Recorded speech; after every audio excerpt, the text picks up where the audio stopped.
Greetings, Bat Family. Welcome back to Holy BatCast, brought to you by Real Fans for Real Movies. Make sure you visit holybatcast.com or find us all over social media on Facebook, Twitter, Instagram, or YouTube. Just search for Holy BatCast. You'll find us. And if you love the show, you want to help support the show, you can do that on Patreon. You can go to patreon.com/holybatcast. As always, a big thank you to our patrons. You guys are awesome. And I think I have a new one here. I do. It is David Knight. So David Knight, he sounds like a Dark Knight. But yeah, David, thank you so much. That is very awesome. Certainly appreciated. And yeah, a big ol' thank you to all our patrons, especially David this week. That makes our lives that much easier. So thank you for that. We are part of the Real Fans Podcast Network. You can check out all those shows at rf4rm.com. And as always, I'm Andy DiGenova. You can follow me on Twitter or on Instagram. It's just my name, Andy DiGenova. This episode, we have another very special guest. We are going to be interviewing actress Amanda Maud from Zack Snyder's Justice League. You might not know her name, but you remember her role because she played the Waitress in the Cyborg backstory sequence. A very memorable role for a lot of us, and she was nice enough to sit down and chat with us about her experience making the film. Joining me for all that are my two Bat brothers. So out there in Indiana, getting up nice and early for us, as he likes to do. Doesn't actually like to do, but as he is willing to do, it's Jamie Drewley. Hey, Jamie. Good morning from the Midwest, everybody. Hello. Glad you got up. Glad you had your coffee. It is appreciated. Lots of coffee. Lots of coffee. All the coffees. But no, good to have you. And then also down there in Australia, he is not a father just yet. Any minute now, though. Any minute, so we're going to keep using him for the podcast until he gets too busy. It's Brendan Lowe. Hey, Brendan. Hey, buddy. Look, I might not be a father yet, but I'm always your daddy. Hey. Oh, God, I've killed Jamie. Oh, well, that still holds up. I think that counts. How are you guys? That wasn't funny. I tell you what, like, the marvel of podcasting, hey, because, I mean, we're truly global today. We've got China, America, Australia, and the UK. Yeah, I know. It's crazy that somehow, and we somehow still found a time that all of that could work. Because, yeah, you know, I'm still in Beijing, but I'm getting really close to not being. You're in Australia. Jamie's out there in the States, and Amanda's in the UK. And when I was talking to her, setting up the interview, I was like, oh, what time zone are you in? Hoping, I figured LA, you know, because she's an actress. Nope, she's in London. I'm like, okay, well, that's going to make it even trickier, but I believe in us, and we made it happen, darn it. Somehow. Go us. Oh, my God. Actually, it's probably easier to line up the UK than it is somebody in the West Coast. Yeah, that's probably true. So we made it happen, the truly international Batman podcast. But yeah, why don't we listen to our chat with Amanda? So without further ado, yeah, coming all the way from London, it is Amanda Maud from Zack Snyder's Justice League. Wait, we got to establish ground rules first. Is it okay if I ask to borrow some of that money that Cyborg gave her? She has kids. They need to go to college. No. I have kids that are closer to college than hers. Okay, that is a valid point, but maybe you just need to... Maybe you need to go in front of some security cameras and just show how tragic your life is and hope that Cyborg sees it.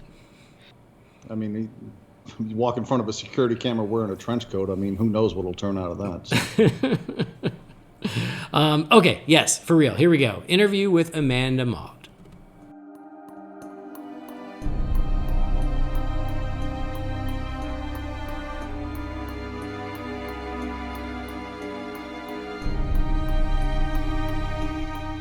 We're very pleased to invite to Holy BatCast someone that now everybody who's listening, you have probably seen. Chances are she has tugged at your heartstrings from Zack Snyder's Justice League, actress Amanda Maud, who played the Waitress, which has actually ended up becoming a very pivotal role in the film in the Cyborg backstory sequence. So welcome to Holy BatCast, Amanda. Thank you. I'm very happy to be here. It is a pleasure to have you. And so we really want to talk to you about, your experience just as an actor, and then how you got involved in the film, and just sort of your reactions and what a ride it has been, I think, probably since you filmed it and then now with the release, I imagine. It's definitely been a roller coaster ride. It's easing off a little bit now, but I've never experienced anything like this in my life. So almost everything about the film is unprecedented in one way or another. Some in good ways, some in not so good ways. But yeah, it's been a ride for everyone, and I can only imagine for you being involved in the film. Absolutely. You film something, and then there's always the chance you're going to be cut out. So I just kind of don't think about it. And then when it did come out, should I just jump right in? I'll jump right in. Well, let's back it up to the beginning. Okay. Let's start at the very beginning. It's a very good place to start. Yeah. So I guess before we get to Justice League, just tell us a little bit about your background. Tell us about Amanda before we get to Justice League. Well, I was born and raised in Minnesota. I started performing when I was about 9. My parents ran a Renaissance music and dance company, and I danced with them from a young age, and just kept going from there. I originally wanted to be a dancer, but I started really late, like a ballerina. I started really late, and I didn't have the right kind of body, and I had problems with my knees. So I woke up one day and realized I was not going to be a ballerina, but that was okay. I had that same problem. Oh, no, it's tough, isn't it? Keeping the weight down. But it didn't matter because I had, I discovered the joy of creating and performing in all forms by that time. So I've never thought of doing anything else. I realized at a certain age it meant I was going to be poor for the rest of my life, relatively speaking, of course. But it doesn't matter. If someone asks me to pretend to be someone else, put on different clothing, and pay me for it. Now that sounds really dodgy, but that's all. I put on a costume, pretend to be someone else, and I get paid for it. It makes me happy. It's what I'm good at. So that's me. Before we get to Justice League, I guess, were you a fan of, any of the DC characters prior to this, or just comic book movies or comic books in general? Did you grow up liking superheroes and things like that? Yes. I mean, your podcast is called Holy BatCast, so I was, I did watch a lot of the Adam West Batman series and the film. And, awesome. To be honest, comic book wise, I looked at girl comics. I was a Richie Rich, Archie kind of gal. And it wasn't until Star Wars hit that I started going in a different direction. And I was about 10, I think. It was just the perfect time for me to fall in love with science fiction. Mm-hmm. When Star Wars hit, then I started going in another direction. And I'm not as knowledgeable as many of your listeners. And, ask me about the Beatles and I can tell you many things. But the DC universe, the Marvel universe, etc., I don't know much about it. I did watch the Justice League cartoon when I was younger. The big one for me was Wonder Woman. When Linda Carter's Wonder Woman came out on TV, it was like a replacement series, and it only came on for half a season. And I was so upset when they were going to take it off the air that I wrote a letter to the network. Wow, that's awesome. And so I was, 11, I think, maybe 10, and I said, please don't take Wonder Woman off the air. It's so much better than the Bionic Woman. And lo and behold, it came back later. I don't think it had to do with my letter, but Wonder I'd like Woman to was. think that it did. Say again? I'd like to think that it did. Yeah, it's not. Well, someone pointed out earlier that there's a similarity to what happened with Zack Snyder's Justice League. That I was writing to keep to keep the DC universe alive, and that's what happened with Justice League. So it kind of ties up neatly there. Yeah, the more And things change, the more they stay the same. Mm-hmm. Does the Wonder Woman thing, is that where your Twitter handle comes from? No, isn't that strange? I'm in a band called Wondermare. Okay. And Wondermare is what we call the bass player's horse. Like, she's not posh or rich or anything, but she has a wonderful horse named Miranda, who is the Wondermare. And when she and I started busking and we're thinking about names, she said, "How about Wondermare?" And I said, "Oh yeah, let's be the Wondermares." And she said, "No, just Wondermare." And that's how the band started, and we've been going for a while. And so she's Wonder Mel, I'm Wonder Cam, the mandolin player is Wonder Dan. If we ever have people on stage with us, it's like Wonder Deb or Wonder Joff or what. So anyone can be wonderful. Anyone can be a Wondermare. That's awesome. Very nice. So then, you're an actor, a performer. That's something you always wanted to do. So tell us how you got involved in Justice League. What was that process like? Well, you get auditions. Your agent calls and says, "You have an audition for this, that, the other thing." You traipse around town. Not at the moment, you don't traipse around town, but you traipse around town going to different auditions for commercials, for plays, for films, for TV shows. And hopefully there are enough of them that you don't put too much weight on them. I knew that the audition for this film, it was big because I had to sign an NDA, but I did not know what it was. Oh, wow. And I went into the audition, and the description was originally a homeless person at a bank machine. And so I trying to figure out what to wear for that was odd. But so I went in, I talked a little bit about myself on tape. I did the scene a couple of times. It was Kate Ringsell. So I can't remember the woman's name, but someone from her office. She was great. We laughed, and it was really fun. And then I just put it down my mental black hole and didn't think about it again. Mm-hmm. Because that's the only way I can really survive in this business.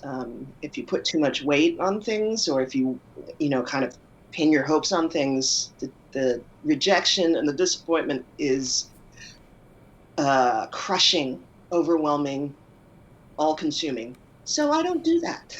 Smart. I try to put things down a black hole. That's good. So was that in LA or was that in London where you are? That was in London. Oh, that was in London. And then, this was in the summer, and a few months passed, and I was just living my life, doing day jobs and occasional little acting things. And suddenly I get a text from my agent saying, "What is your availability for filming and costume fittings?" Yeah. And I was like, "Does this mean I have the job?" And she said, let me double check. So I was babysitting at the time, or I was looking after two 11-year-old girls. That's not babysitting. And she called, and I told the girls to be quiet. This is my agent. It's about a movie. Be quiet. Shh. And she said, "Yes, you do have the movie, and it's Justice League." And the girls looked at me, and I nodded my head, "Yes, I've got it." And they screamed their heads off. So that was a high point in my life.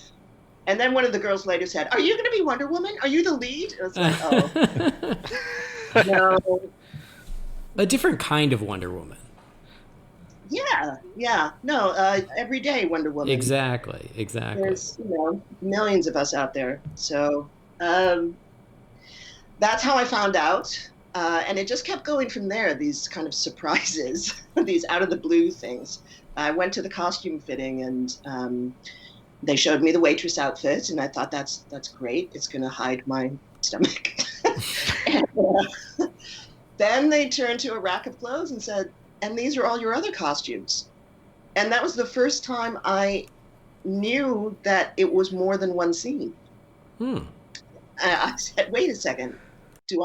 It's just the one scene. She said, well, they asked for all your costumes. You have a name, you have ID, you have all these, you have children. Actually, I didn't know I had children until the day of first day of shooting. Oh, wow. So, I mean, they have to keep everything a secret. It's true. But I was it kept going and going. After the costume fitting, I didn't, I signed the contract. I was I'm going to be in a movie. Oh my God, I'm going to be in Justice League. Oh my God, I'm going to see Wonder Woman. And I get to the set on the first day, and they said, okay, oh, great. I'm so glad you're here. We're going to take you to your trailer. I was like, what? My what? They took me to a trailer that had Waitress on the side. Waitress. It was surreal. So that's how it went. It was not, I didn't know what it was. I only did one audition. I didn't have to do callbacks or anything. I didn't know who it was for. I didn't know who the director was. I didn't know anything. And then it just turned into this amazing experience.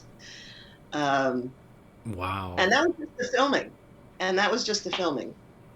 And I would have to imagine, like, you went in, you said on the page it was like homeless person, and you thought maybe it was one scene, and then you learned, oh, you have a whole story. Like, it's a very abbreviated story, but it's amazing how much is in that story in such a short amount of time, that you have your own little arc and everything. I know. So yeah, I know. It was pretty it was mind-blowing, but I had to do it. I had to concentrate on doing it, so I didn't have time to be freaked out or go, wow, this is amazing. Mm-hmm. I had to focus like I'd never focused before because it was so huge. I had only been on small sets, small commercial sets, or half a day shoots, or this was the biggest thing I'd ever seen in my life, and I couldn't believe that I was, part of it. And now I find out that it was actually kind of a central part. Yeah. That I didn't find out until Zack Snyder Justice League came out. Really? Yeah. So that's what I'm curious about is, did you have context for where your story fit in the overall film, or was it literally you shot your scenes and then you had to wait like the rest of us to see how it fit? Yeah, I knew I was part of Cyborg's backstory. I knew that he helped me. But I didn't know that it was like the central moment of his transformation into a superhero. And I didn't know that I was going to be, I was a lot more prominent than I thought I was going to be, because all of it was filmed as if it were CCTV, except for the ATM machine. And so I thought it was going to be that you'd barely be able to recognize me, that you'd kind of get impressions of it. But when I first saw the clip, I'm like, oh, that's me. Oh, wow. So I just lost my train of thought. Where were we headed? I was just going to quickly ask, because you said you'd done like half-day shoots and things like that previously. How long did you shoot for on this? 4 days. Okay. Which is hefty. It's almost a full week. Mm-hmm. There were 2 days on the Splinter set, and that's where most of my vignettes were filmed. So there was an entire soundstage with all of my sets. Wow. I walk in, and the director, his name is Clay Staub, and he was wonderful. And he must have known I was petrified out of my mind. He was very calming and welcoming, but also he gave me freedom to do what I felt like I could do in the parameters of the spec, if that's a word. So I walk into the Splinter set, and he's showing me around. It's like, here's your apartment. Here's the outside of your apartment. This is the grocery store. And I was like, wait a second. What happened there? So I didn't have time to freak out about it because I had to do the job, because I had to do the best job I could. I could not mess up. It was so many millions of dollars that I could, the thought of delaying anything or messing things up and having to reshoot things, it was just, the pressure was so high that I was focusing like I'd never focused before. Yeah, now I'm not train of thought again. It's okay. So all those locations that we see in your story, they were all just as part of sort of the same set? They were like just little mini sets? I'm trying to picture it in my mind. Yeah, the apartment set, the apartment set, the grocery store. The diner was actually on the Gotham Street.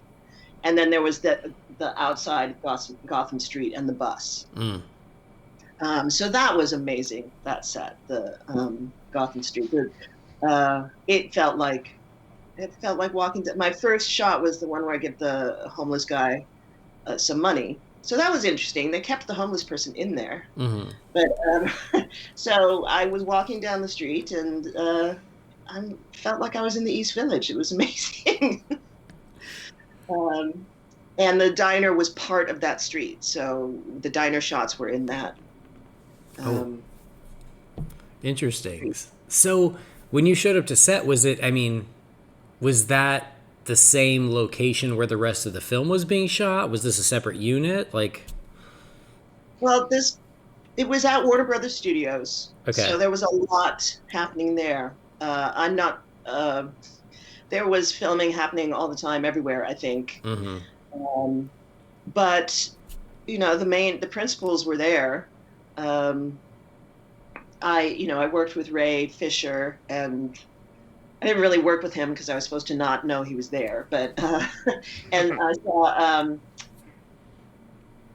the Flash, Ezra. Mm-hmm. Is that his name? Yeah, Ezra Miller. And my trailer was right next to Wonder Woman's stand-in. So that was exciting for me. Awesome. I hope you wrote her a letter telling her she's doing a great job and that she's better than the Bionic Woman. So I think all the filming was happening there, and Zack was there in person as well. So I worked on the Splinter unit, which was with Clay Staub, and then I worked on the second unit, which was mostly for pickups and over-the-shoulder shots and covering shots and things. And then the main shot at the ATM, that was with Zack and a crane and rain effects and just so many people. My heart was pounding. So I'd had a lot of coffee that day, but my heart was pounding so loudly. I thought the mics were going to pick it up.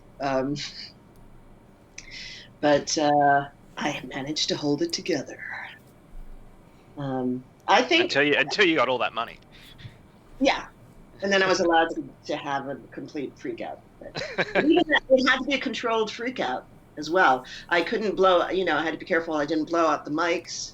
I couldn't move around too much. I couldn't move around out of shot. I mean, and I'm basically a theater performer, and everything's big.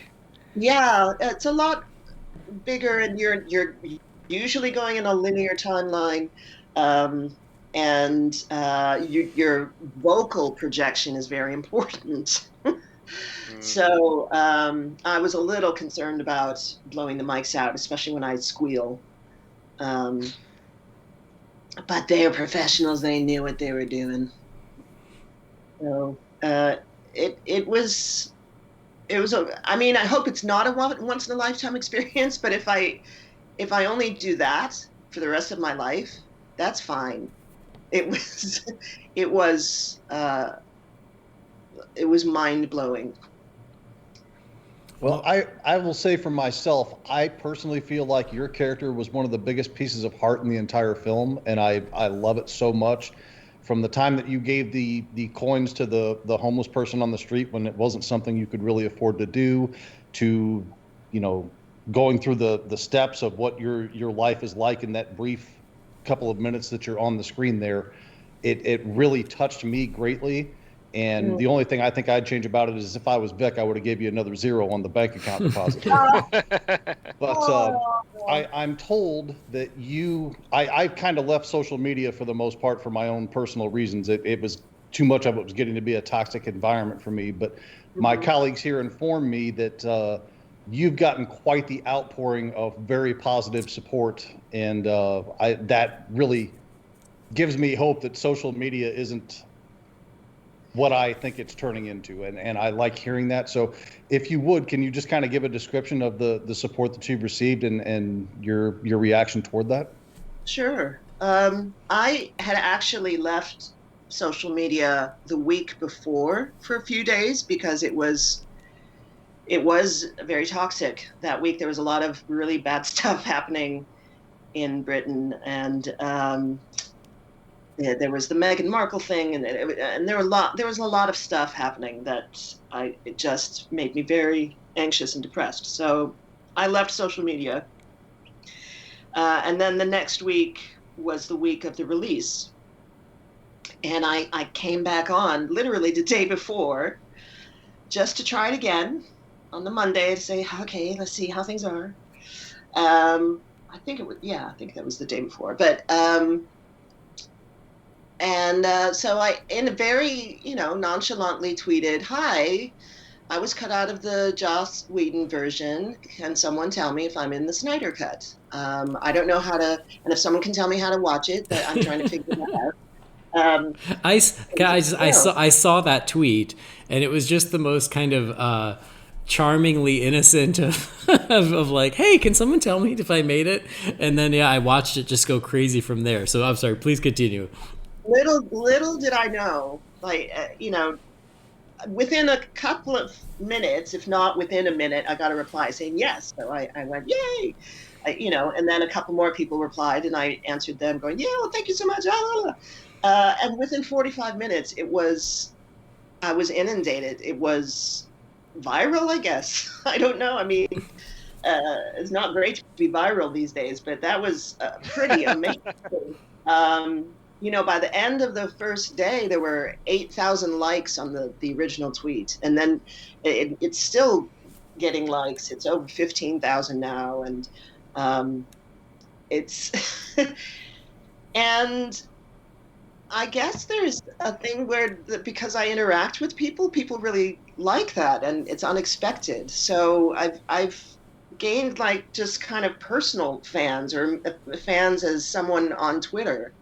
The fact that I talk to people and interact with them and react to their posts, I guess that people like that. But I've tried to do that from day one because, as you may have heard, I'm a bit of a fangirl. So I know what it's like to have someone reply to you, that someone that you don't know that you admire for some reason. So it's still happening. I mean, I'm talking to you. It's so weird. Well, we thank you for it. It's no lie or exaggeration. It's actually, it's a month ago tonight since the movie dropped here in Australia. And I had my phone, I was on a bit of a social media blackout for a couple of hours before I watched it. And then after I watched it, came upstairs, picked up my phone, refreshed Twitter, and honestly, the first tweet I saw was your tweet about, I was cut out of the Joss Whedon version and everything. And I honestly thought I followed you then, and I didn't realize until about an hour and a half ago I didn't. And I was like, oh shit. So I quickly set you a follow, and I saw that you followed back, so I appreciate that. But I mean, yeah, it was literally the first tweet I saw. And like I turned to my wife and I was like, oh my God, this is the Waitress that Cyborg helped, and read this. And we were reading the responses and stuff, and we were both just like, that's just so lovely and sweet. And then the next couple of days, and that's why I thought I followed you, because I kept seeing, it was obviously just people like retweeting and commenting and stuff, but I did see like your tweets over the next few days, and like how Twitter, they blocked you or something because they thought there was an issue because you got inundated with so many followers or something. Exactly that. They paused my account just to check that that I was me, that something weird wasn't happening. I mean, it came back on after a couple of hours, but it was like, wow. It's I mean, the outpouring of love and support. I mean, you just don't get that as a performer, really. Not at my level.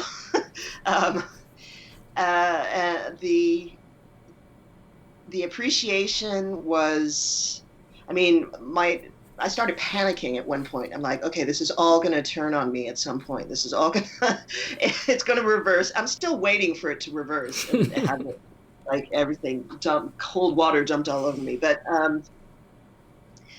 you don't get that as a performer very much, and it was genuine. It felt so genuine, and it was an introduction to what my first interview, she called it a trifecta of DC fans, Snyder fans, and cinema fans, and that's what it feels like. All this wash of affection and love and devotion for this project has brought together so many different kinds of people, and it's converted me. I mean, I watched the film. I set aside time to watch the film, and I was only going to watch half of it, and I couldn't stop watching. So I was in bed with my computer watching until 1 a.m.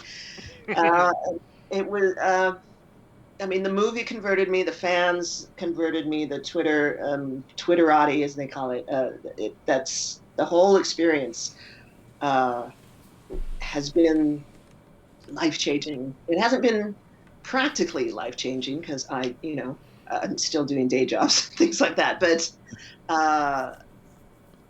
if nothing else happens to me in my life, this is enough.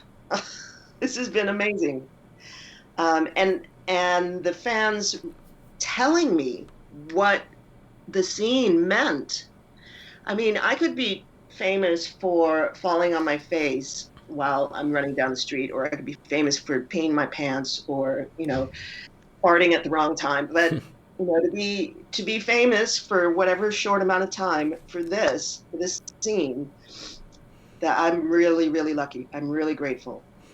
It's funny because it kind of, like, hearing you talk and thinking about it the last couple of days, knowing this interview was coming up, it's this weird kind of perfect storm where, your character is this person who was shortchanged her whole life, no pun intended with the coins and everything, but and then it is in this movie where, not going into the whole story, but a lot of people felt shortchanged, whether it be people involved in the project, the fans, and there was this real rally, as you said, like the fans rallied to make this thing happen.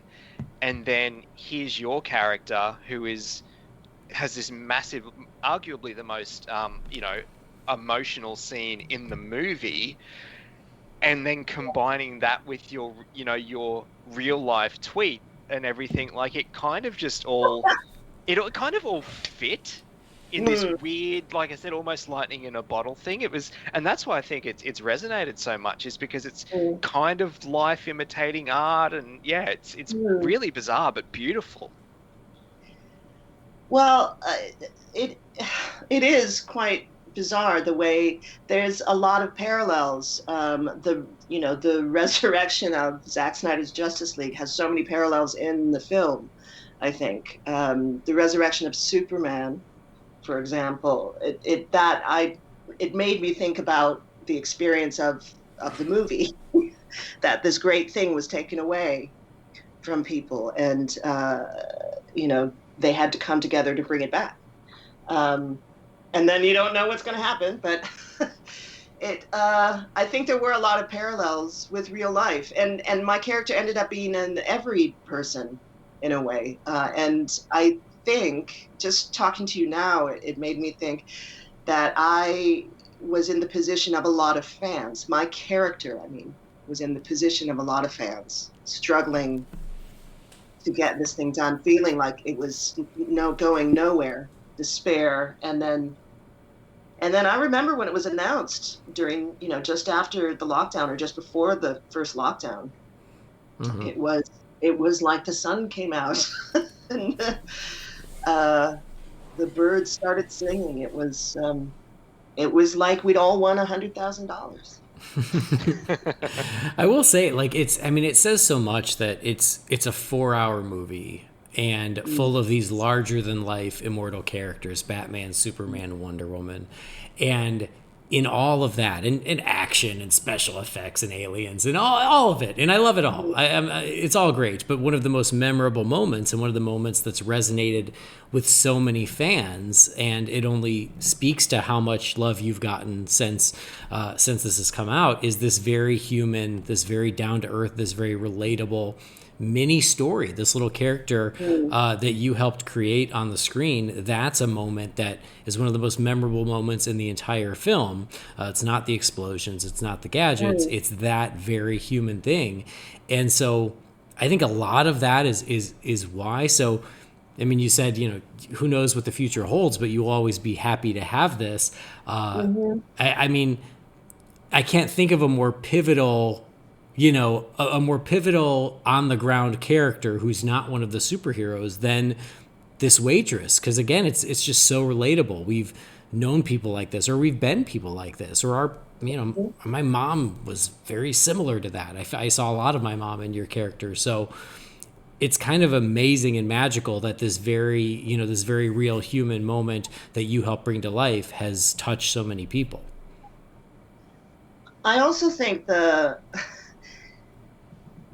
not that I wanted it to get cut out, but the epic story of Zack Snyder's Justice League, I think that is a story in and of itself, how it came to be. But the timing of it, the Trump years, the Whedon version came out soon after Trump went into office. It was within a year, I think. Mm-hmm. And the kind of desolation for a lot of people, and the kind of, and then the pandemic as well. So when it came out a month ago, there was a similar feeling in the air, I think, and that my scene resonated because a lot of people are really struggling right now because of the pandemic, financially. And particularly the anti-Asian rhetoric and the Asian discrimination and abuse that's happening right now. The I'm gonna cry. I'm not gonna cry.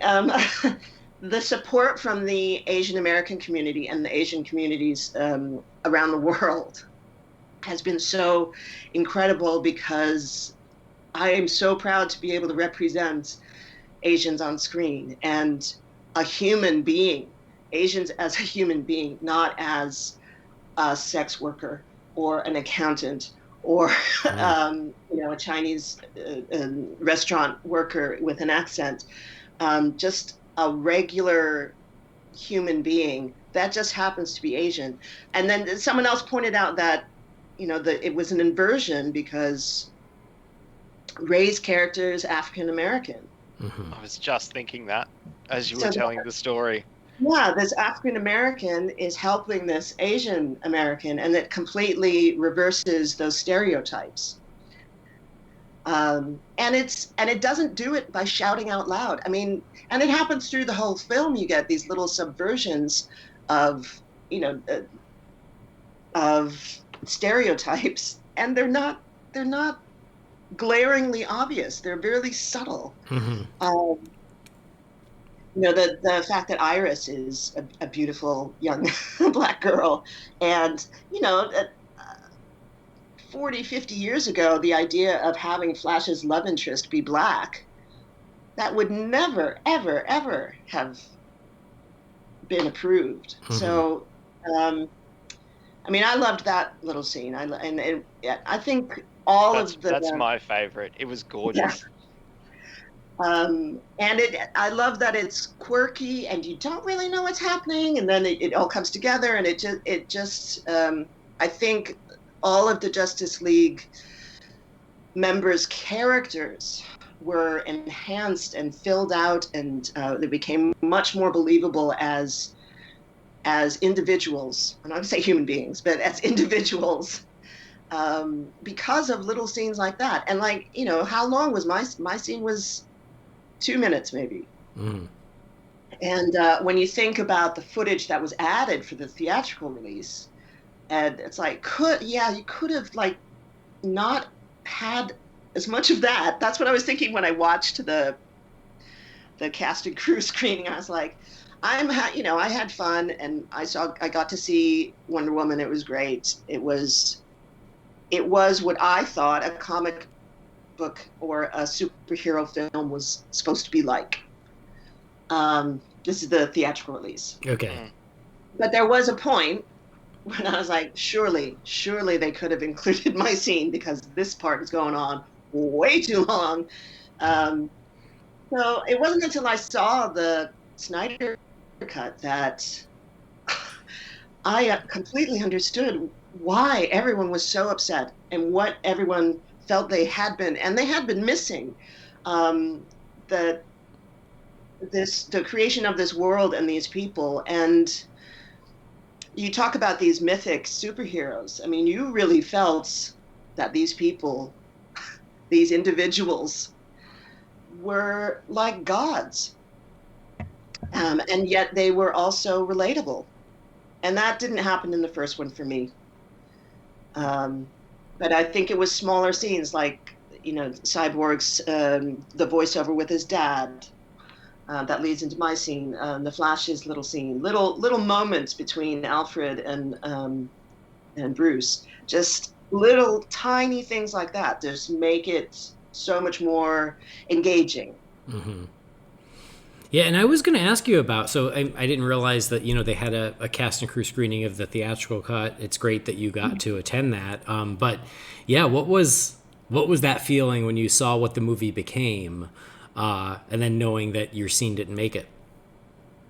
Well, I knew before I went to the screening that I hadn't made it. I got the invite, and when I got the invite, I thought, I think I've made it. I think I'm in. And I thought I had a good chance, because someone at the time of filming had said, well, Cyborg is really kind of the central heart of this film. And I thought, well, I'm in his backstory, I'm probably going to make it. But I think it was the next week after I got the invite, a letter came from the casting director's office, saying, we're really sorry, but you and a lot of other people have been cut out. In fact, the day that I found out, I was, having a long conversation on Messenger with a friend of mine who had also been cut out. Her name's Joyce Vahiri, and she plays the police officer who goes up to J.K. Simmons and gives him the messages. And it's but it's a lovely little moment, and it's a moment that enhances J.K. Simmons' character. Mm-hmm. That he gets to have his little joke of tearing up the messages, and you get more insight into what his life is like. And she, she looked gorgeous, but she is also part Asian. She's also part East Asian, and so there was this feeling of like, why us? Why? What did we do? But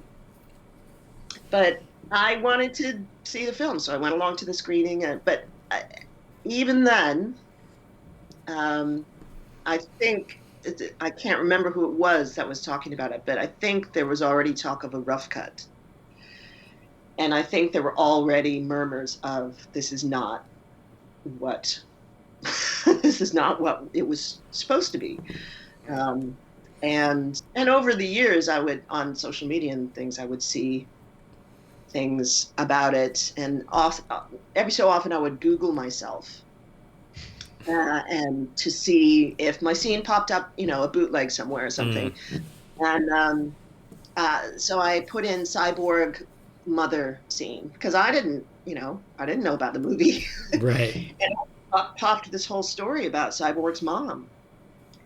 And it talked about the campaign. It talked about the fan base, and I thought that was the first time I thought this could happen. And yeah, so that's that. Okay. Well, I mean, it's good that it finally did get out there. Your work finally got seen, and you did get to I guess rub elbows with some of the Justice League, and you got to work with Zack a little bit. So can you tell us a little bit about that? Yeah, I Googled him before I went to shoot with him, and I found out that he had been born in Wisconsin. So I went up, we were introduced and said hi, and I went, "I'm from Minnesota." And he was really puzzled. He's like, "Is that a character choice? What do you mean?" I'm like, "Oh, you were born in Wisconsin, and I'm from Minnesota." Oh, never mind. So that was embarrassing. And then during the scene, a lot of the direction from him came through a runner or over headphones to someone else, and because he was watching on the monitor around the corner. But I did have more interaction. He asked if I wanted to come and look at the monitor, and I looked at my footage, and I said, "Oh, that's me. Look." And there was a kind of a subtitle that said "Property of Warner Brothers," and I said, "Look, I'm property of Warner Brothers." And he said something like, "We're all property of Warner Brothers." Wow. Or something like, "Aren't we all?" So that was another little interaction. And then he left that shoot early because he had to go and talk to his wife. I don't know what it was about, but so it's very memorable interaction for me. But as a director, in relation to directing actors, he was thinking about everything else. That's why I had to focus so much. He had to think about the rain effects and the camera angles and the lighting and Ray's costume and the passersby that look at Cyborg. He was thinking about everything. So I just tried to not be a problem. That's good. Low maintenance is good.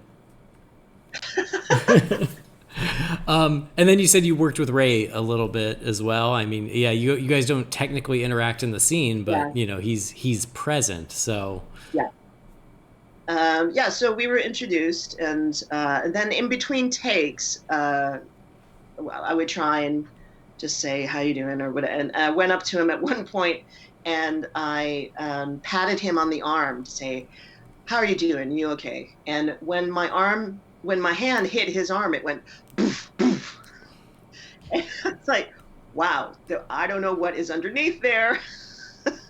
But I don't know if it was the motion capture or it was some kind of, or if it was pure Ray, but there was something underneath his sweatshirt that made this massive sound and so that was another stellar moment for me. I got embarrassed there as well, but so he didn't actually interact with me as an actor, really.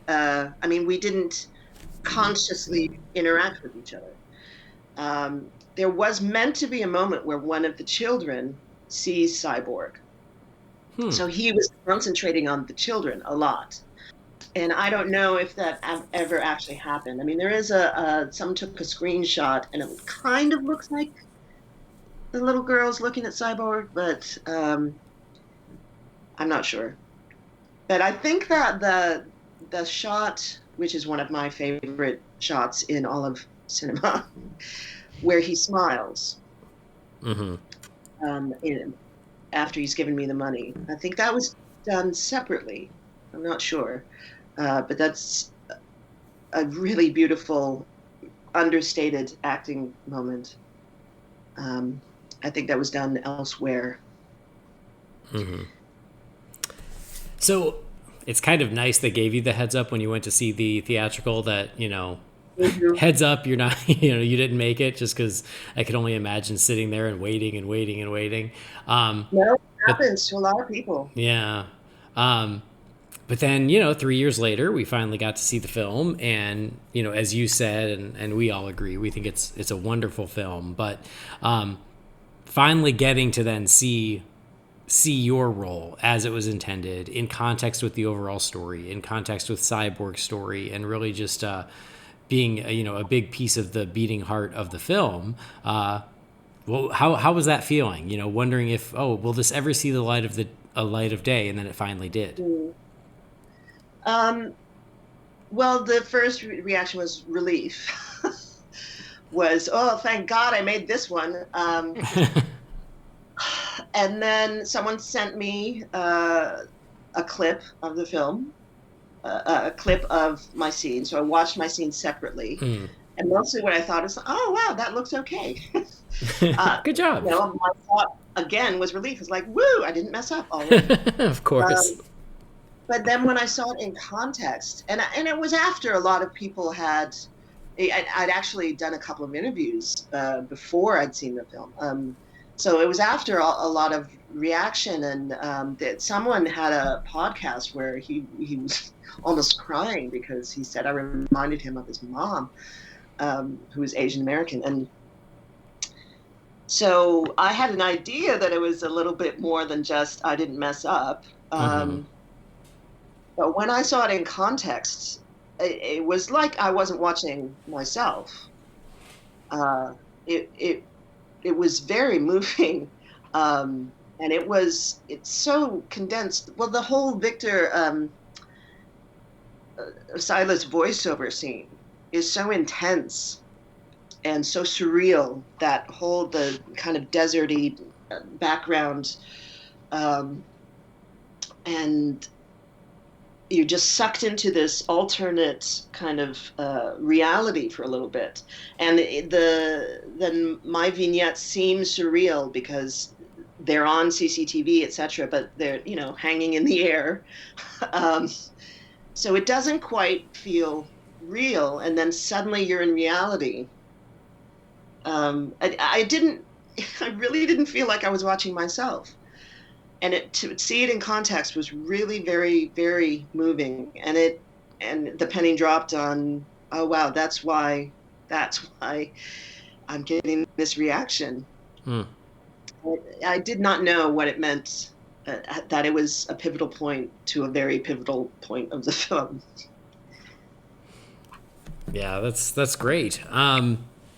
Very cool. Well, the film is out there. We all love it. We love your role in it. Again, it's a role that touched so many people, and I think that's something you can be very proud of. So your work resonated with thousands, millions of people, maybe. I don't know how many have seen it now, but so congratulations on that. Thank you. It means a lot. Yeah, and honestly, like, there's no better bid for immortality than a superhero film, because it's something that's just, there's so much passionate fandom around it, including us. So you will be touching people's hearts for decades to come, if not longer. So something to be very, very proud of. Thank you. That is all I freaking want. That's all I want I don't want fame. I've done without money for a long time. It may be nice to get some more work out of this, but as I said, all I want is to know that I've been able to reach people and engage people and maybe be transformative somehow. Well, so, I just speaking purely from myself here. I've loved superheroes from my earliest memories, from when I was 4 or 5 years old, watching the Batman '66 show at my grandmother's house. And your scene in this film, and this is not brown nosing or blowing smoke or anything else, is truly and genuinely one of my very favorite things in this movie that has a lot of things that I really loved in it. So from the bottom of my heart, I thank you very sincerely for your contribution to it. Thank you, and you're welcome. I don't know what to say, but thank all of you, and thank everyone that fought for this movie. I mean, all the principals, the behind the scenes, everyone that fought for this movie. And I'm going to say it, restore the Snyderverse. I don't care if I'm in it or not, but I want to know more about this group of people. We're with you. We would love to see this continue. It was such a huge win to finally get Zack's version of the film with everything intact. And so would love to see it continue. Who knows what the future may hold. But in the meantime, we have this really wonderful film that we love that you will be a part of forever.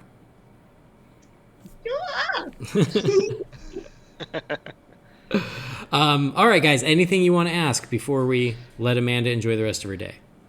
What'd you spend the $100,000 on? I reckon she went to a locksmith and then got a Chinese takeaway. Okay. Right on.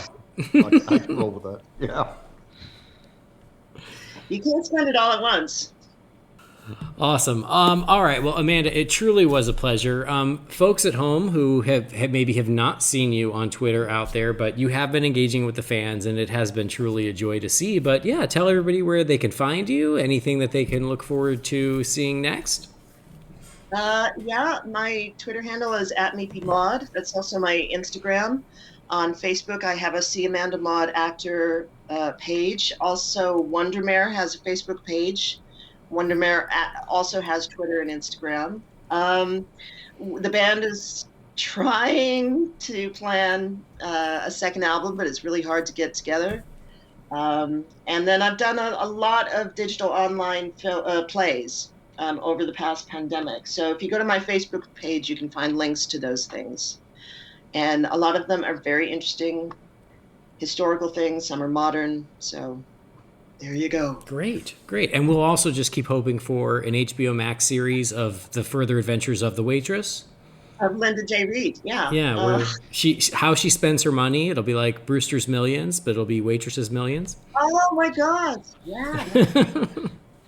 But yeah. The days of spin-offs, you never know. You never can tell. No, there was, for a few days, there was a hashtag hire Meepy Maud. Oh, yes, do that. Definitely. We're fully on board with that.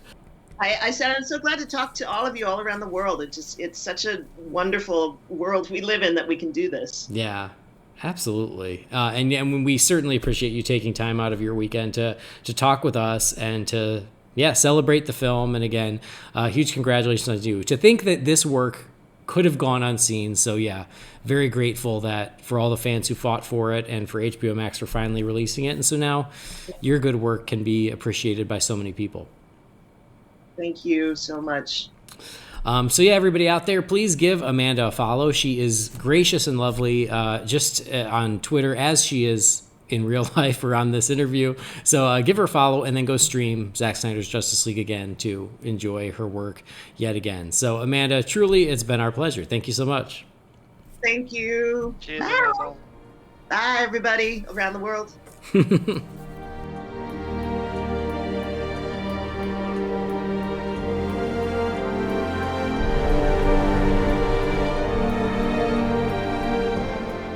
All right, that was very cool. And again, a huge thank you to Amanda for taking the time to chat with us. We certainly enjoyed the conversation. Such a sweetheart. Yeah, she was an absolute delight. Yeah, very cool.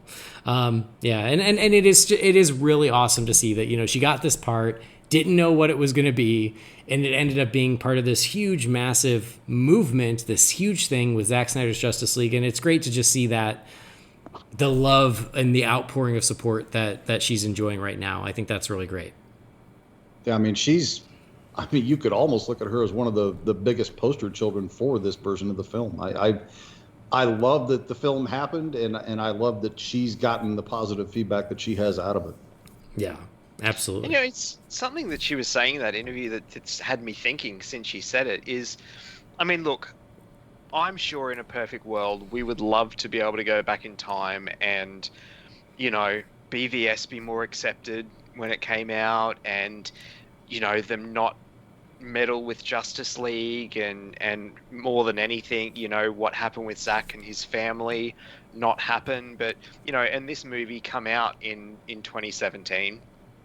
But in a weird way, after hearing, Amanda talk about it and stuff, I do almost wonder if the fact that it's come out when it has is actually better in a weird way. Like, I know we've said on the show before, like, we've got hindsight and all that sort of thing, but just the timing of it with what the world's going through and what this has meant and everything, it's almost kind of better this way. In a weird, not better. Do you know what I mean? Like, it's so No, weird. I know what you mean. It's a very strong silver lining to a non-ideal situation, is that because it played out the way it did, and somehow it worked out even better. The movie, I think, was even better received. They didn't have to chop an hour out of it because they were able to show everything, and that preserved these really small, charming character moments that we talked about in our review, and Amanda even mentioned in our chat with her of,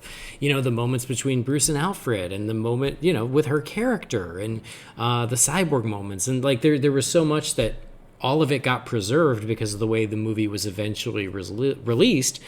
It's a really nice silver lining to, again, the mishandling of the production of the film. To paraphrase Morpheus from the Matrix trilogy, what happened was supposed to happen and could not have happened any other way. There you go. Sounds like something Ra's al Ghul would say. Same difference. Or Perry White. I was watching, and true story, I was watching A Nightmare on Elm Street Part 3 last night. And as you do, and it takes place in a hospital, and there's an orderly, and I was like, oh my god, it's Ra's al Ghul, holy crap, except now his name's Larry Fishburne. He hasn't even decided to change his name yet. Oh wow, he's in it. It was like one of his first roles. No, I still think he should play Ra's al Ghul, and they should get Luce Craig to play Ubu. Okay. Only people that watch Blackish will get that reference. It's cool. Let's go. Great. All right. No. So very, very cool. Great chat with Amanda. That was really awesome. And now let's check in with you, fine feathered finks, as we crack open the Wayne Manor mailbox. It's time again for the Wayne Manor mailbox. You've got mail. Darren, what is a letter for me? Maybe temporary. She wrote a letter. You're one hell of a messenger. This is all Master Wayne. All right, email here is from Chris Elliott. He says, hey, Bat fans, I really loved Zack Snyder's Justice League, but I was hoping that the nightmare scenes would bring more clarity to what happened with Superman. It was clear that the event was Lois Lane's death, but somehow Batman was responsible, but it was never fully explained. Did anyone have any ideas as to the backstory on this? And how was Batman responsible? Thanks, Chris. Thanks, Chris. I mean, I don't think we know that, because the whole point is that would have been explained in the next movie, so this was just them teasing it, right? I think so. Like, I don't necessarily... The only thing I can think of is the Injustice angle, where the Joker was actually the one that caused her to die, and Superman blames Batman for not giving a permanent solution to the Joker long before that happened. I mean, I remember there was essentially a description of what happened out there a while ago, where Darkseid boom tubes into the Batcave and kills Lois. And that's why in Zack Snyder's Justice League, when they show Superman holding Lois's, I guess, is it her body, is her skeleton, whatever, if you look really closely, that's in the Batcave. So I still don't know how that makes Batman responsible, but it happens in the Batcave. And again, I think that a lot of that clarity would have come if they'd gotten a chance to tell that story. Then there was that I'd whole say Darkseid angle. might have framed Batman, but I mean, why would Darkseid have to do anything that wasn't direct? It's not like he has a fear. he's not a schemer or anything like that. That doesn't make a lot of sense to me as far as the character of Darkseid as I know him. Yeah, and I don't even think that I feel like I don't even think the point was that he blames Batman. It was more just he lost what was most precious to him, and so it just is enough to push him over the edge, and now Batman feels responsible for stopping him. But doesn't he say something to him in the first nightmare sequence about you took her from me or something like that? Yeah, I guess you're right. She was don't my forget world. The whole angle of potentially, her being pregnant to Bruce. Yeah, I mean, my guess is we don't know right now, and I think we would have known if they'd have gotten to do it. But yeah, I think now it's all just speculation. Hypothetically, if they do get to carry on the story, I do hope they abandon the whole Bruce and Lois having an affair thing. Well, that was supposed to be this Justice League. That got nixed before they even shot the movie. Oh, okay. There's so many stories going around. I know, exactly. Anyway, sorry, Chris. I don't know if that was helpful, but yeah, the point is no, it did not shed a lot of light on what happens, and that would have happened later. Okay, next message is from Jacob Guzman. It says, "Hey guys, congratulations on 300 plus episodes. I loved hearing Richard Citrone again and Jamie geeking out about Sucker Punch. I've got two questions. What are your thoughts on the scrapped Bruce and Lois relationship? And what do you think in-universe Martian Manhunter, Shazam, and Asteria were doing during Steppenwolf's invasion? Thanks, keep up the good work." Interesting. So the Bruce-Lois relationship. I mean, Brendan, you just said you were not a fan. Yeah, I don't like the idea. Yeah, I think that was one step too far for Zack. Scrapped is exactly where it belongs. Yeah, same. Especially because Justice League took place a month after Superman's death. That would have been real quick, Like, if it had been like 5 years, I think it'd have been easier to go with it, if they bonded over the memories or something. But like a month later, it seems weird. And then Martian Manhunter, Shazam, and Asteria, what were they doing during Steppenwolf's invasion? Well, I think Shazam takes place after Justice League. It does. So that I'm not worried about. Martian Manhunter, we already talked about. It doesn't make any sense. I'm telling you, he saw the fire and he was like, "Nah, fam, I'm out." He was eating Oreos in his hotel room, watching pay-per-view. What are they called in the DC universe? Like Chacos or something like that? Yeah. He's just stuffing his face and posing as old ladies, talking about losing farms and shit. Just like, no, you got it. I'm over here. Yep. Like we said, the whole Martian Manhunter thing it doesn't work without some sort of retcon that they did not do. And Asteria, I mean, that was such a quick little button in Wonder Woman 1984 that who knows where she is. She turned her back on man for 100 years. Yeah. In 1985. She's letting the next generation. She's letting Wonder Woman take care of it. Yeah. And also, like when we check in with her in Wonder Woman 1984, it's the 80s, right? So who knows what happened in the 30 years since we last saw her that maybe she's not even around anymore. She's in Amazons in space. Yeah, that one I can give you because it's like, well, a lot can happen in 30 years. Shazam hasn't happened yet. It's just that darn Martian Manhunter. Doesn't make any damn sense. I want to give Zack the benefit of the doubt that there was a grand master plan behind that, but as it sits now, just like with the nightmare sequence at the end of Justice League, until I see more context, it doesn't work. Yeah, doesn't add up. All right, next message is from our pal Eddie Bolton. It says, "Hey guys, it's my second email in as many weeks. I wrote in about Pierce Brosnan being Irish, and I appreciated Jamie's response. I also appreciate that we're a small country and our history may not be taught in most countries. If you'll indulge me, oh man, I'll give you the quickest of history lessons. You can tell us all of Ireland's history. But I also have a Batman question. Oh my God, he really did. It really is like a whole history lesson on Ireland. There's shamrocks, there's beer, there's singing, there's fighting, there's potatoes. There's a Blarney Stone. Oh my gosh. There's Darby O'Gill. There's Little There's People. you two. There's Katie.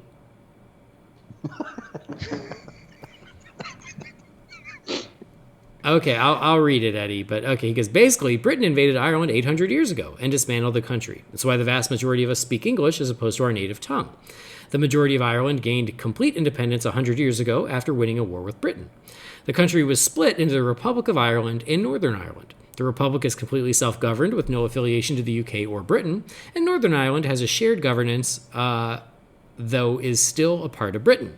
It's why the IRA were around for so many years, using terrorist means to try and win back Northern Ireland to unite Ireland completely out of British control.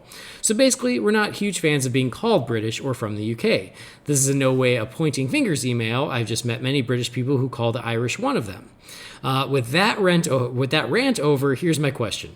What's your favorite comic book story or film involving a hero set during a historic period? For example, Dr. Manhattan in Vietnam or Captain America in World War II?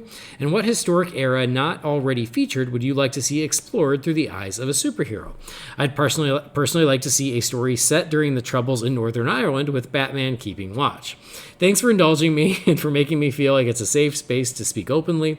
You've always responded to these things in a positive and open manner. Also, Andy, all the best with your big move home in the coming weeks. Thanks again, Eddie. Thank you, Eddie. Okay, so favorite like historical story, superhero story, and then maybe a wish list for that sort of story. Jamie? Just because you're catching me off guard and I haven't really had time to process the thought or anything, my mind is kind of going to Captain America in World War II.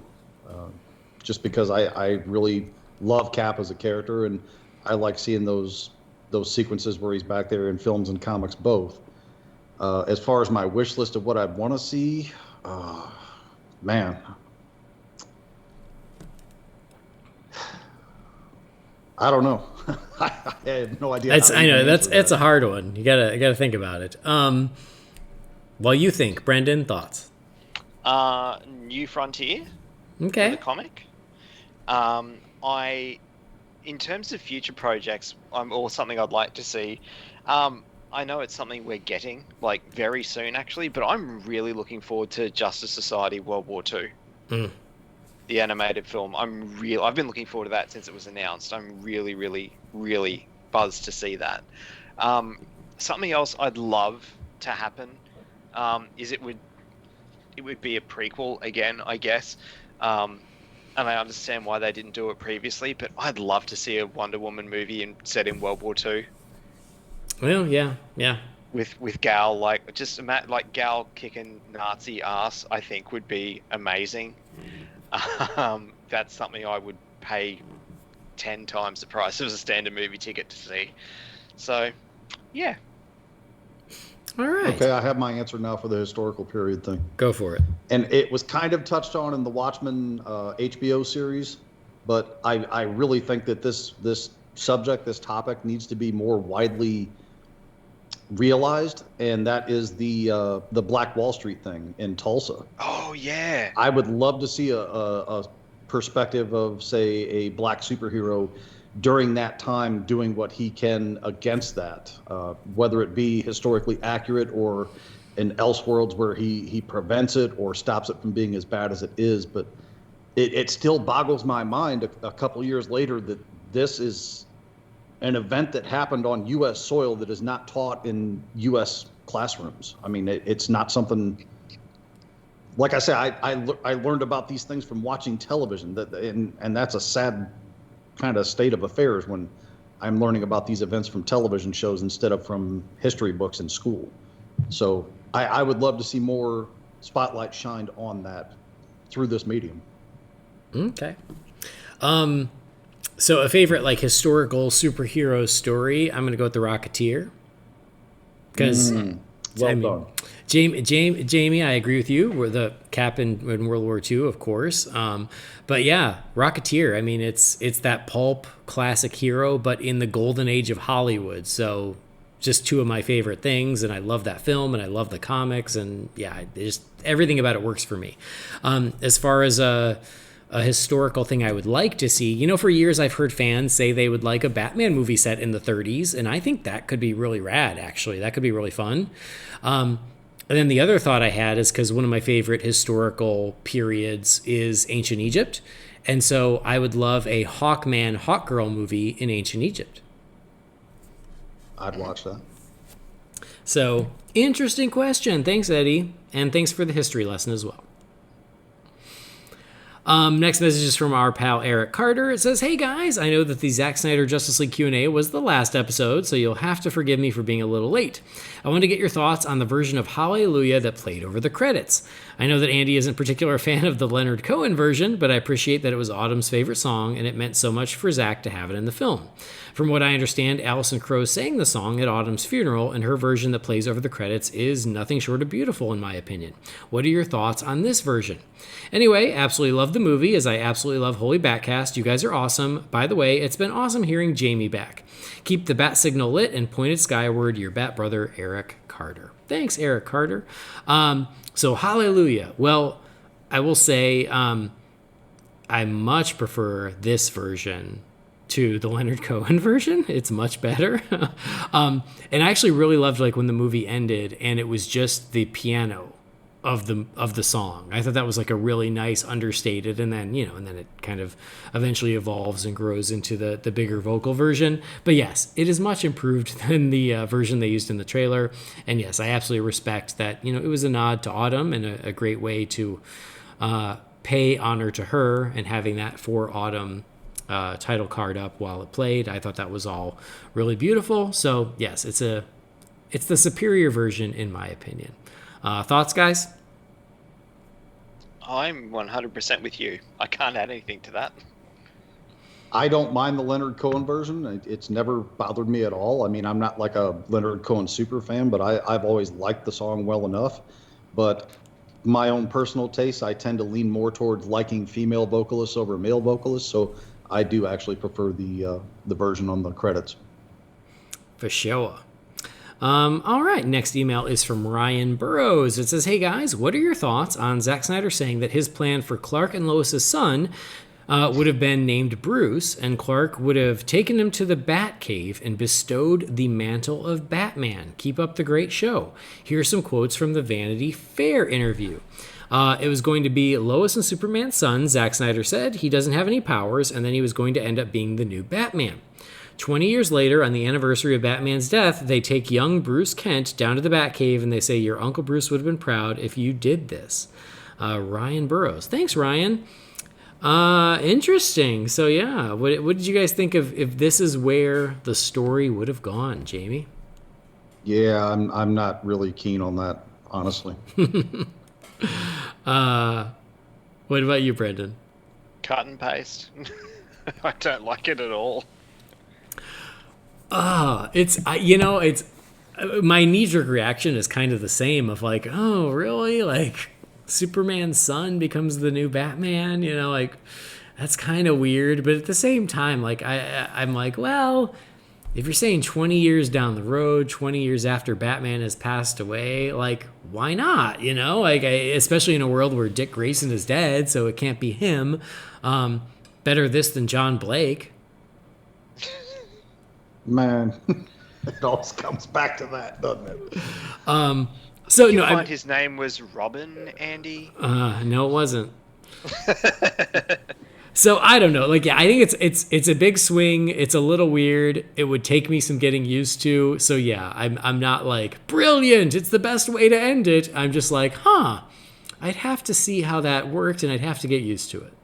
I mean, I'd be willing to give it a chance if it was in front of me, but it's, in concept, it doesn't sound like an idea that I'm all that hip on. But I say the same thing about killing Dick Grayson off too. I mean, I'm not disinterested in what the thought process or story is behind that, but at the same time, why? Yeah. You have a perfectly good Jason Todd character that's just ripe to kill. I mean, leave poor Dick alone. Please. I mean, it's our pleasure to kill Jason Todd as often as possible. I'm raising my coffee mug as to tell everybody out there you're welcome, because I'm one of the people that killed him. Yeah, I mean, well, and I guess that's a great point, is the whole, like, Dick Grayson being killed off. I was so against it. Because I was like, wait, you're telling me I have a DC shared universe on film where Nightwing is not even an option because you've already killed the character? And then when I saw, when you kind of hindsight and see what the overall plan was and go, oh, it was a 5-movie arc that had an end. It had a definite end. You weren't going to branch out into stuff like Nightwing. Okay, I guess for just to make it clean, okay, I can see why you made that call. But yeah, for me, I'm like, you're removing this great character just to reduce confusion. Like, just kill Jason Todd. So yeah, same thing here, where it's like, yeah, of all the people to take the mantle of Batman, Clark's son, like, it's kind of weird, but like maybe I would have made my peace with it. Yeah. Quick side note, though. Are you current on Batman, Andy? Almost. I might be. If I'm not, I'm only like one issue behind. Okay, I think I'm current as of yesterday. I finally am starting to catch up on this massive stack of things that I've been neglecting for the last couple months. The whole concept of, and this isn't really spoilers, so if you're not current, don't worry. The concept of Batman having to operate at a severely reduced budget where he's having to like pull things off the Batmobile and fix things himself. Mm-hmm. I really like that because it's not something I can claim to have ever seen. Yeah, no, that's true. I mean, that's all. And Ghostmaker, I think, is a really cool character with the worst possible name I think they could have put on it. I agree with that. I think Ghostmaker is a great character, but yeah, it's a stupid name. All right, one last email from our pal Stuart from Guernsey. It says, hey guys, right, I know you've had so many questions about Zack Snyder's Justice League, but I wanted to ask you one more.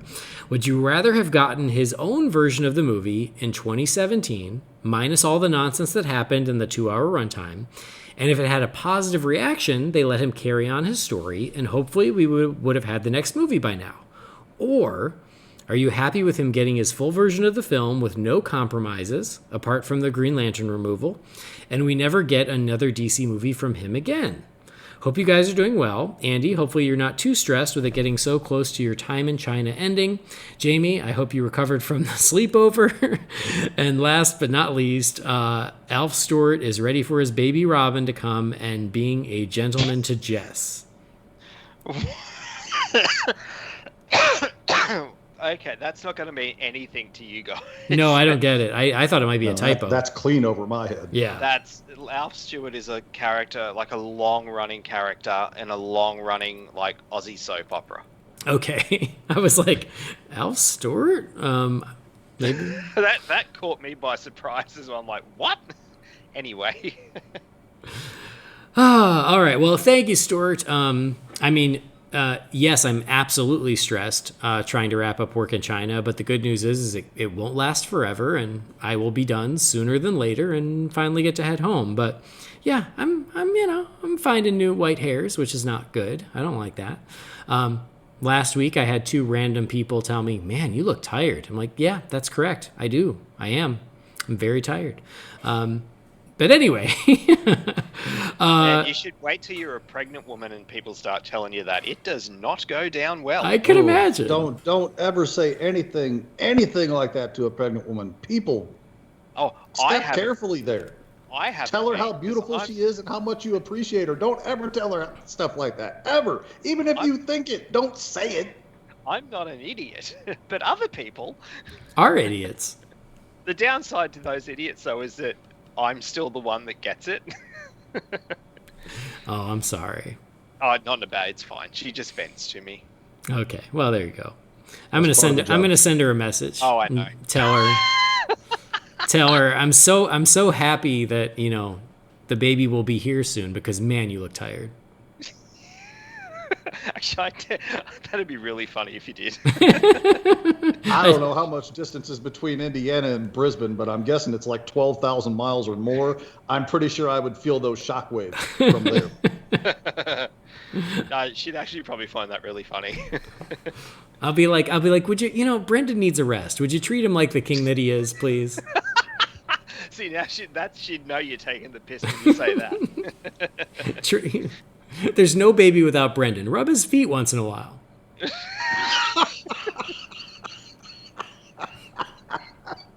You know, it's funny though, and I'm probably going to get a lot of from this, but like, I've been giving her lots and lots of foot rubs because, there you go.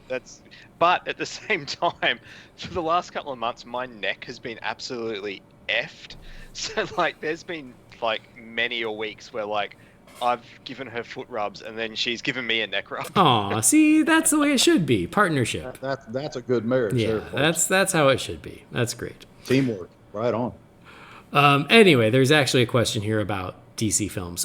So here's your option: is Zack got to release his version in 2017 and it went well and he got to continue, or the one we got, the 4-hour version we got a month ago, happened the way it did and we're happy with that as a finale. What do you think, Jamie? First thing I'll address is the sleepover. My daughters have delightful young lady friends that were very well behaved, and all things considered, it was not the nightmarish scenario that I had thought it would be. None of them touched anything that looked like a comic book, so everyone survived. However, one of them did address me when I was taking their pizza orders as saying, all this Star Wars stuff down here, because I've got posters and I've got a chair and, there's all kinds of Star Wars and geeky stuff in my basement. She said, Star Wars is boring. That one almost bled. I didn't appreciate the Star Wars is boring thing, but I don't think she was saying it to pick a fight. She was just kind of, teenagers don't have that mute button to keep things switched off. So anyway, as far as the question, don't put me in that trick bag. I don't want to have to answer that.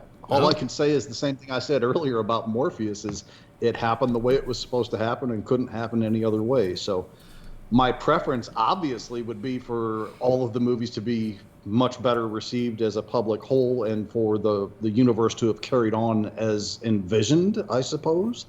But at the same time, there's a huge benefit to having a 4-hour and 2-minute cut of the movie that was basically unscathed by any studio input for the most part. So I really don't know how to answer that question. All right, Brendan, how about you? I mean, I said it before, like, it's weird, like, I mean, yes, obviously, like Jamie, like, I would have loved all the movies to come out, be successful, us probably be just patiently waiting due to the pandemic for the release of Affleck's Batman movie and things like that. And, that's not to shit on the Batman that's coming out either. I'll just throw that in there. But then at the same time, like, it's kind of been very nice having this movie come out and have the impact it has when it has. In terms of the 4-hour version, I think we would have seen it anyway, because Zack famously releases director's cuts of his movies to home media. So we would have got the full version, at some point. But gun to my head, I have to say the first option, obviously, because all the shit and drama and stuff that we could have avoided had things gone down that way. But this has been a nice little, like as you said before, Andy, like silver lining to what's been a shit, 14, 15 months now? Mm-hmm. Yeah. Yeah. No, I mean, I agree. I would prefer the first. I would prefer that Zack got to finish Justice League and it was released as his film in 2017 and hopefully would have been received well, and so he could have made another, or he could have completed his story. That would be my preference. I just don't know if he had released his version in 2017, if it would have been as well received. I just don't know. Like, it's so hard to tell because people were ready to hate on it. Like when that first trailer came out, when it was still his movie, people still couldn't wait to hate on it because of the backlash of BVS. So I just don't know if it would have gone that way. But if it would have gone that way, that would have been my preference. He could have finished his movie. We could have gotten his cut, hopefully people would have liked it, and he could have done Justice League 2 and 3, or we would have gotten Ben's Batman film, or the Deathstroke film, or both, or all. You know, like that would have been my preference. But I do wonder if, you know, as has been discussed, as Brendan has pointed out, is, you know, part of the reason that this version of the film, the 4-hour version, has been received as well as it has, is because of hindsight, because of what happened, because of what a shit show it was, because we saw the alternative. You know, how much goodwill was created because of that mess. It's so hard to tell. Excuse me. A lot. Yeah. Would be my guess. Yeah. And so, yeah, I mean, my preference would have been the first, because I would have loved for Zack to have gotten to finish his series of films and his story. I just don't know if that was ever in the cards, you know? I feel like the deck was stacked against him after BVS. Whether you agree or not, again, I always have to point that out. I'm not, as someone who loves that movie, I'm not saying that as me. I'm just saying that as the reality is so many people didn't like that movie. And I think that that's something the fans like to not acknowledge, but that was the truth of it. So, yeah. All right. Well, there you go. That's it for emails. Thank you guys so much. It was a pretty shallow mailbox this month. It was kind of nice. Or not this month, this week. But that's great. So, yeah, if you've got a message for us, you can send that to Holy BatCast at rf4rm.com.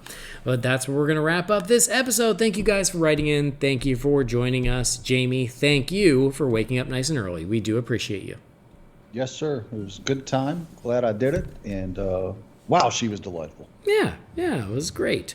But yeah, you're not on social media anymore, and I hope you're enjoying the peace and quiet. But if you guys want to continue to hear Jamie, keep tuning into the show, and we will have him on as long as we make schedules work. So check in with him here. I got to tell you, not having a Twitter is like the modern day equivalent to having a cabin in a remote area of the mountain wilderness. It's great. It sounds great. Sounds lovely. Brendan, thank you as well. Thanks for taking time away from your wife's feet so you could talk to us. No worries. I mean, look, the time we started recording, like, she's pretty much ready for bed anyway, so has all been fine. Great. And yeah, I will just continue to tread on eggshells every day now. Not because of Jess. It's just life is so weird at the moment, man. Like, I can't think of another way to describe it. Just like every moment of every day, just going like, is it now? Is it now? Is it now? Is it now? I'm sure. So I will continue in my holding pattern and continue to be on the show for as long as I can until things happen. And even then, hopefully I can still be on the show more often than not. Now, to be the know-it-all douchebag who's had kids for 15 years and counting, your life is going to change instantly when that baby goes from inside to out, but it's going to be the most amazing experience of your lives. Yeah, everyone keeps saying that. Don't get me wrong. It's not without its hard work. Don't get me wrong. Yeah. It's frustrating, but it's worth it. I still can't. I mean, I'm so ready, but at the same time, I'm just like. You're no, you're not. But that's the thing. At the same time, I'm not. Like, it's at the same time, I'm petrified, as well as being like really excited and everything. So, yeah, it's just such a surreal feeling, and I think it's only going to get more surreal as time goes on. But hey, I'm game. Bring it on. It's exciting. I'm excited for you. Thank you.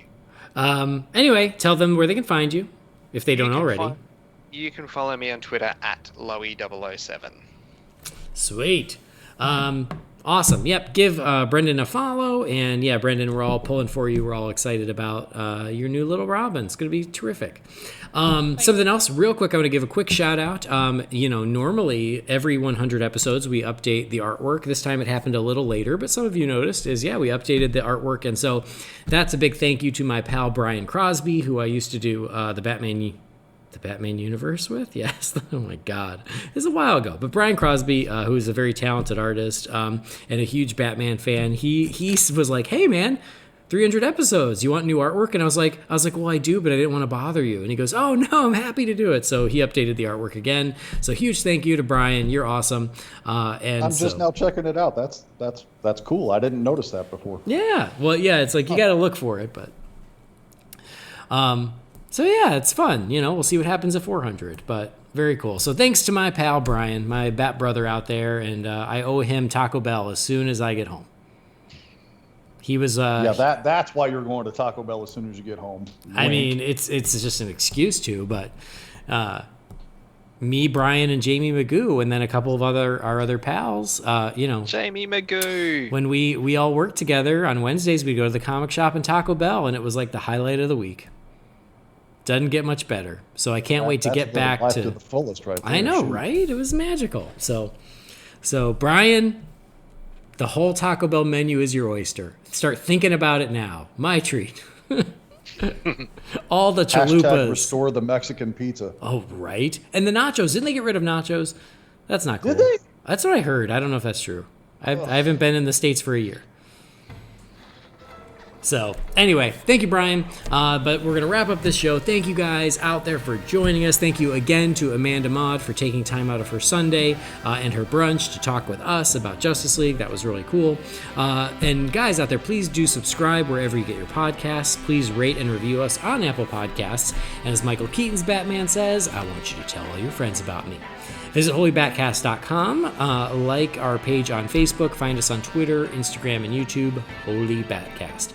Again, if you got something for the Wayne Manor mailbox, you can send that to holybatcast@rf4rm.com. Big thank you to Gaurav Venkateswar, who does our theme music. He's awesome. His work is at gvtunes.com.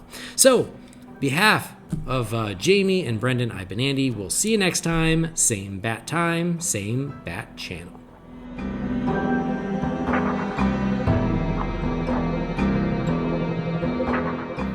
Holy BatCast is not affiliated with Warner Brothers or DC Entertainment. The views and opinions shared by the participants are theirs and theirs alone and do not represent the companies or organizations they happen to work for.